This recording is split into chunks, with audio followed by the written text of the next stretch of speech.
लोकसभा निवडणुकीत पुणे मतदारसंघातून निवडणूक लढवण्यासाठी इच्छुक असणाऱ्या वसंत मोरे यांनी मनसेला जय महाराष्ट्र केल्यानंतर ते काय भूमिका घेणार याबाबत अद्यापही काही जाहीर केलेलं नाही।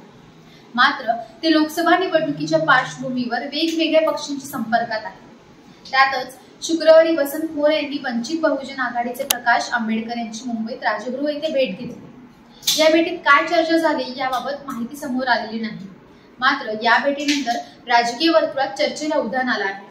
वसंत मोरे हे वंचित बहुजन आघाडीत प्रवेश करतील आणि वंचितच्या तिकीटवर ते पुण्यात लोकसभेच्या मैदानात उतरतील अशी चर्चा आहे।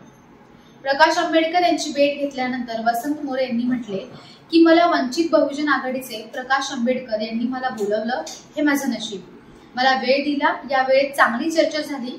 येत्या 2-3 दिवसात पुढे चर्चा होतील। अजून लोकसभेची 4थ्या टप्प्यातील निवडणूक लांब आहे। सकारात्मक चर्चा झाली, पुढची वाटचाल कशी असेल ते लवकरच समजेल। याचं फलित पुणे लोकसभेचे खासदार सगळ्या विचारातून होईल। पक्ष प्रवेशाबाबत भविष्यात साहेब निर्णय घेतील, याबाबत भूमिका ते जाहीर करतील। आम्ही फक्त चर्चा केली आहे असंही ते म्हणाले। अशाच ताजे आणि अनोखे व्हिडिओज पाहण्यासाठी देशदूतच्या सोशल मीडिया प्लॅटफॉर्मला लाईक करा, शेअर करा आणि सबस्क्राईब करा।